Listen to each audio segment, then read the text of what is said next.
You are live. Well, let's do it the proper way.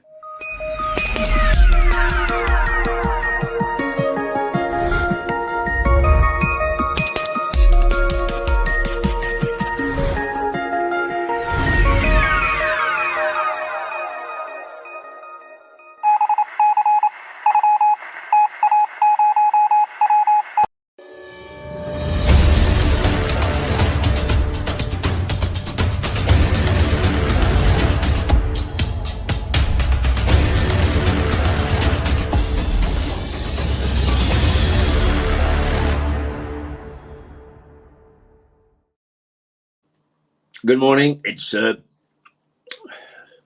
let's check on the day. Wednesday, the 23rd of March. My goodness me, how the time does fly. All the things I was going to do in March, and I haven't got around to half of them yet. But I did spend yesterday in London. And for people who are not familiar with Mirador Television, we come out of Lewes in East Sussex. We're only about 5 miles from the south coast of the British Isles of the United Kingdom. And we broadcast primarily in the south, but we say that we are the biggest little TV station in the world because we do broadcast to many, many people in many different countries. And we have the evidence of that because they tap in and they talk to us and they send emails and texts and posts based on what we've talked about and what we've said. So we do spread an influence much greater than our size.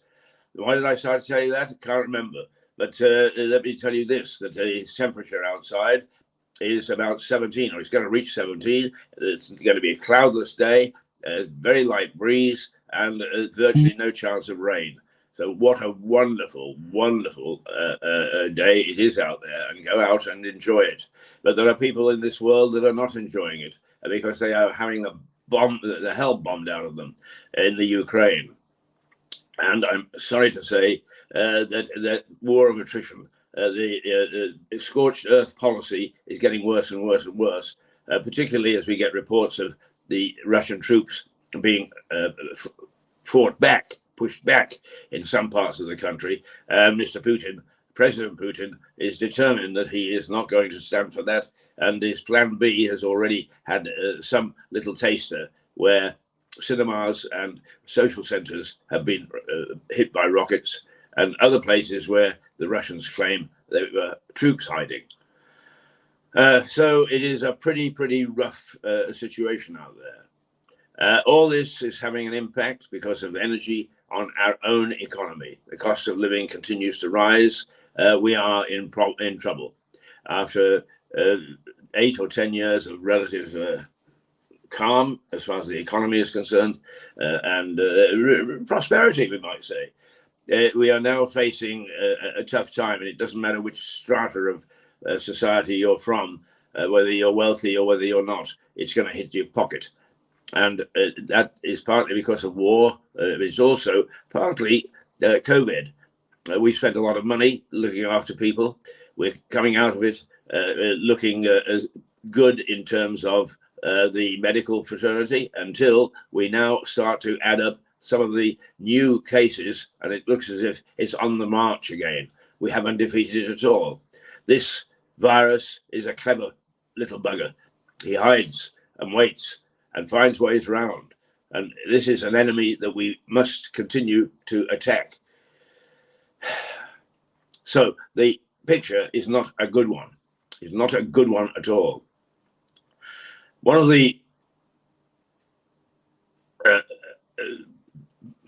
positions that is taken is there comes a time when the kissing has to stop.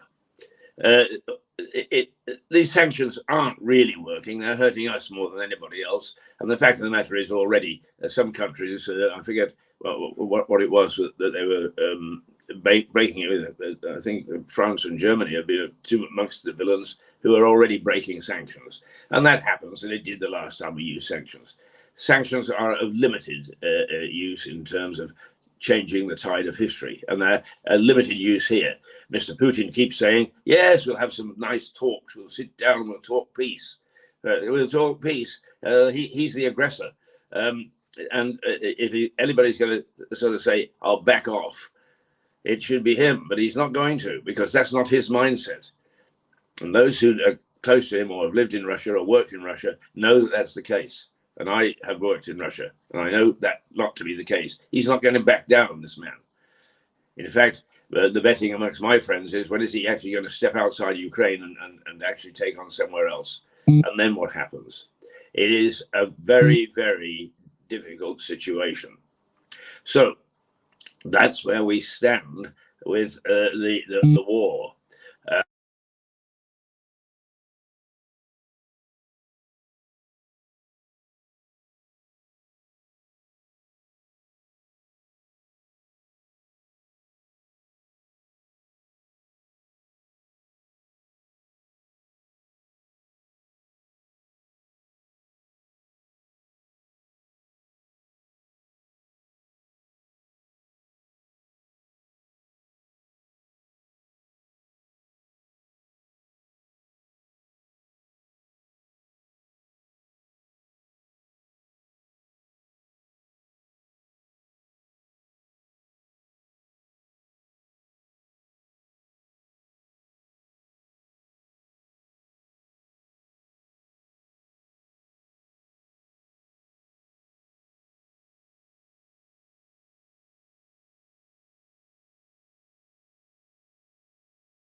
Mute.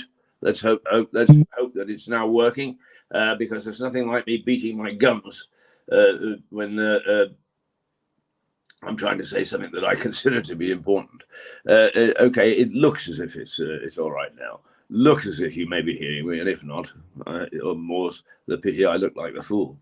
But the fact of the matter is, Norman Baker has written an article in which he says, and he makes a very good argument, is the time for us to stop talking and to get down to some sort of physical attempt to halt the terror that this man is, and this country is imposing upon its neighbor, Ukraine. And he statistically goes through the horrific amount of lives that are lost, the horrific number of people that have been thrown out of their homes. If that happened here, it would be half the bloody country. And what would our reaction be? And one of the things I think our reaction would be is who's going to come to our aid? Who's going to come to our help? Do we have to wait for Putin to step across into a NATO country before NATO gets going? We've got all these things which we boasted about for years, and it's always the same. It's like the United Nations in the Balkans. When it comes right down to it, they're useless, absolutely useless. It's up to the country itself, and then to go looking for allies. And that's exactly what Ukraine has done. What a startling precedent they've got. He's a former comedian, a former film star, and he's showing the politicians how to do it. My God, I'll tell you, if we got half of him in the House of Commons at the moment, we'd be different. And it is time for us to start to yell and shout and stamp our little feet. And the second Louisian thing, I suppose, is that I was in London yesterday, and I was training some youngsters, 2 from Iraq, 4 from Ghana, and 1 from Ukraine. And the Ukrainian came to me partway through and said, "Look, I've listened to what you've said about networking and how you get people to help and so on. Do you think you could help me? I've got lots of food and medicines and so on, which I've collected, and I'm trying to get them to Ukraine, and I don't know how to do it." And within minutes, we had him in touch with Norman Baker, former transport minister, of course, and our former MP, who is still got good ties to Westminster. And Norman was on the case, helping this man to get his goods ready and his drugs and his medicines to get back to Ukraine. So we had our own little interests yesterday. Not so much George law, but we actually did things. Well done. Now, let's just quickly, we've mentioned that Norman has got a piece in the Mail yesterday. Let's quickly just look at the headlines. Newspaper headlines: Sunak told to spike hike while Mariupol turns to ashes. Well, the Guardian: ashes of a dead land. Russia lays waste the Ukrainian port. And in fact, Russia is laying waste to great swathes of Ukraine, even though it territorially has only got about an eighth or even less under its control at the moment. It is using a war of attrition, a baked earth policy.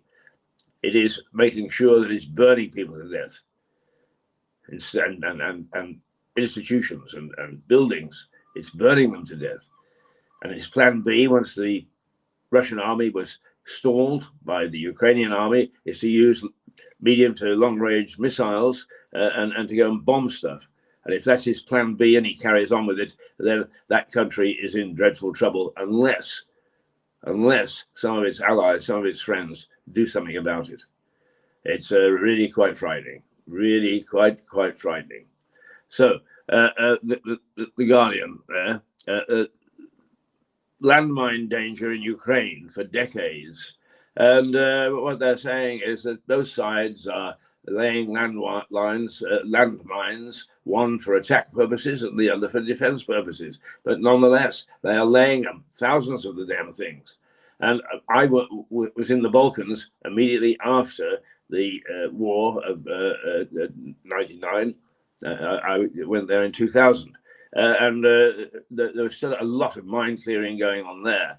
And I remember coming back from, I think, a little town called Prizren. And we were stopped. Actually, we went under beer because we couldn't go anywhere. Because the landmine clearing experts were taking some of them off the road because there had been a slippage of earth, a mini landslide, if you like, and those mines had spread onto the road, and anybody coming around the corner in a car would have gone onto them and been blown up. So that sort of thing I have experienced, and I know what the landmine danger can be and what it's going to be in Ukraine for the people who live there after this war is over, which hopefully it will be. And there's no sign of it being so at the moment. The Daily Telegraph, Ukrainians regain key territory in fight back. Yes, they're being very brave, but how long can they keep it up? And apparently one of the, now it reminds me about the French particularly, there's one other country, I think it's Germany, is that they promised weapons and explosives and other articles of war to help the Ukrainians who are now running out of hardware, if you like. They're running out of guns, they're running out of ammunition. And where the French and the Germans, nowhere to be seen. They've broken their promises already. And that's why, as Norman does, I believe, is jaw has got to stop. It is not working. And if we've got, there's no sense in wringing our hands and having flowers all over the place and having food bank things and marches and so on and so forth. Unless we're actually going to do something to help these people, then forget it. No, go to bingo. The Times. Ukrainian troops are running out of weapons. There we are. The very issue that I raised is the Times. A children crisis. Sunak hatches a plan. A chicken crisis, rather.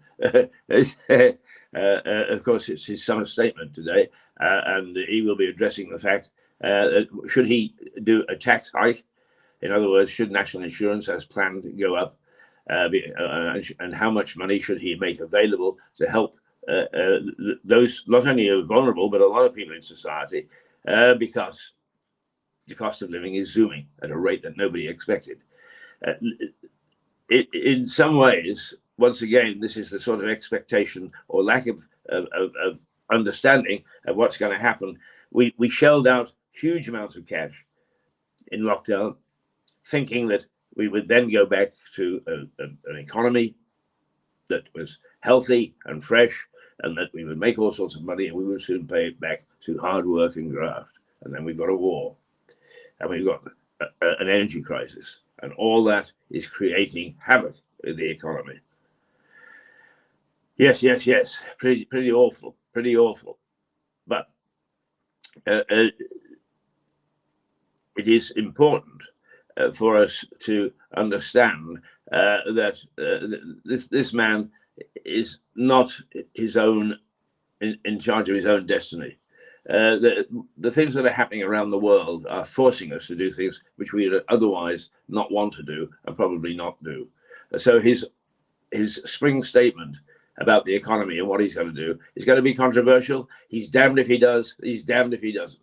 And that's so much the fate of this government. They have been put into situations where it doesn't matter what they do. Somebody's going to say, you're doing it wrong. Is that different? I don't know. Metro, sling your hook. Right, yes. Some anti-Putin protesters have tried to block Abramovich's Roman Abramovich, the erstwhile owner of Chelsea and a billionaire tycoon, oligarch from Russia, tried to take his luxury yacht into a port. Where was it? Can't just see, but probably be Cannes or somewhere like that, the playground of the rich. And it was blocked. The protesters said, no, don't come here with your yacht. And I think that probably is the first time that he's ever found an outpouring of resistance from ordinary people to his luxury lifestyle. The Financial Times, Sunak to lay aside windfall cash rather than helping households. Now, the economy has been rather robust. We have done rather well, but the cash that is being generated from it was going to be put towards the economic growth, and now it looks as if Sunak is going to be urged to put it towards you and I to make sure that we don't suffer too much from energy price increases, because there is no question. There is no question at all that large chunks of our citizenry are going to suffer financially. Dreadful, dreadful situation. Actually, the only people who don't care are the banks. It's business as usual. You're late with your payment. Oh dear, oh dear, oh dear. They don't change their spots. Personally, I would put them all in prison. Daily Mail, you can spike the hike, Rishi. That's what the Mail is saying. Hey, listen, Mr. Sunak, what you can do is you can stop this rise in tax, national insurance costs, and leave it for a while. You've got money coming in. You're able to cover some of the costs. Why put a further burden on everybody at this particular time? And it's always been a real problem anyway. Yes, the Mirror, the spring statement plea. We need your help, Rishi. Now, the argument apparently is, should he put a chunk of money into infrastructure and things which will help the economy grow, or should he hand out bonuses? Your energy bill will be cut by because we're going to give you some money to do it. It's a difficult one. That I don't know the answer. Mind you, there are a lot of things in life you don't know the answer. The important thing is we live in a society where at least we can have a go at thought about it, irrational though sometimes those thoughts are. And Rishi says, I'll ease the economic pain. That's according to the Daily Express. That's the only place that I've seen that he said, I'll ease the economic pain. And the cost of living help is going to be for struggling millions. The security is vital in times of turmoil, Sunak says. And the fact of the matter is that this paper, the Express, is the government supporting paper. It always falls on the side of trying to say or give a positive spin on what the government is doing. So let's hope that in some ways it knows something the rest of us don't, that the Chancellor has had a little private chat to it. The Daily Star, you're having a giraffe. It is good old Star. Takes us out of everything, doesn't it? You're having a giraffe is that apparently there is a great deal of concern that we laugh at the way that EastEnders speak, that Cockney sort of thing, and that a lot of people hold it up to ridicule, and that something has got to be done about it. And it says that people with that sort of accent are discriminated against. There's a pressure group that says, come on, that's the way they speak. And if it disappeared, it would be part of our lovely culture that would disappear with it. Well, there we are. Those are the headlines this morning. It's 7:27. It's a lovely day out there. It's 17 degrees eventually. It's going to be sunny all day, gentle breeze, and no chance of rain. Be careful, Keith. Whenever you say there's no chance of rain, it immediately starts. But that's the scene out there. Let me just say something about the post-lockdown. Money was splashed all over the place. Working from home became the norm. And basically, there is now a culture, after 2 years of that has changed our way of thinking about work. But it's also creating gloom and doom. I got onto the train at about 6:30 or 7:15 last night. In the old days when I commuted, I would have had to have fought for a seat and fought the crowds to get on. Not a bit of it. I can't say that the train station was deserted. It wasn't. There were plenty of passengers, but just plenty of passengers. And my God, I'm not a bit surprised that too many people aren't traveling with the cost of a ticket. That sure took me by surprise. Wow. But generally speaking, we have got to the point where we don't really want to go back to work. We are not vital anymore. We don't get excited. And I trained these 6 youngsters from other parts of the world that, generally speaking, we would sneer at. Ha! You can't expect anything from Black Africa. Ha! They were intelligent. They were vital. They were full of ideas. And in part of the course, one of the presenters talked about vision. And they all got terribly excited about vision. And they said to me, Keith, have you got a vision? And I sort of gave a wry grin and I said, yes, I have. And my vision is, because I have a great belief in communications and a great belief in media, that I would like to see my small town become the leader, become the center of television training and radio training and PR training and other forms of marketing and sales. I would love to see that here. And I can't get a bite out of even friends. I can't get a bite. Nobody is interested. And yet you walk the streets of Lewis and really you would think that everybody had decamped somewhere else. When are we going to get some leaders and some leadership that would put some vitality back into this town? Because I'll tell you, we are being left behind. Don't start giving me the flim-flam of, oh, well, we're a nice, calm town. Look at it. You know, we're okay because the wealthy have come here. If it's the wealthy that's doing it, then boot the bloody wealthy out. We have no vision in this town. I can't find any from anybody. I can't find anybody who even dares to suggest. And as for the people in power, what a bunch of losers they are. They can't even handle the things that they've got at the moment, let alone come up with a vision plan. If there's anybody out there with a few £100,000 who would like to start a real vision for Lewis, I'm your man. Not holding my breath. But for God's sake, can we not get a vision? Can we not get some excitement back into life?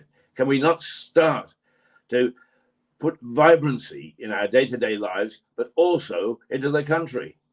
You say, we're just tiny little Lewis. Tiny little Lewis it may be, but this town has a history of punching well above its weight. Tom Paine, the Battle of Lewis. We've had visionaries in the past, and we've entertained them and we've helped them. Why aren't we doing it now? Because as a country, we've gone to sleep. We're not excited. And in some ways, I hope that the economy does go on the downturn, so people are hurting. Because what will happen is that they will complain bitterly. They'll try to throw the government out. They'll look around for a new lot who will support their present thinking. Their present thinking is not good enough. It is not fit for purpose. We've got to get our finger out. We have got to start doing things here, not necessarily in communications, which is my bag, but we've got to start doing things that will give us a vibrancy and a purpose and a vision for our society. One that says it's all going to be much better in the future, that life is going to be exciting, instead of bemoaning the fact that the pubs are empty, the roads are empty, the shops are closing, and that all in all, we become a bunch of layabouts. That's what we are, a bunch of layabouts. And our leadership does very little to try to turn that around. It's all got its own agendas, most of which it's managed to screw up. Let's see some leadership from somewhere, please. I don't expect much reaction to this. Don't expect anybody to step forward. They never do. It's a reactionary, a revolutionary that comes along. Nobody loves revolutionaries. Nobody loves reactionaries until what they say comes good, and then everybody thought of it. I'll be back tomorrow. I'm off to Cambridge tomorrow, but I will be doing a little broadcast, and I hope that that I will meet in Cambridge the same sort of vitality that I met in Hammersmith yesterday in London. Hopefully. Till tomorrow. Toodle pip.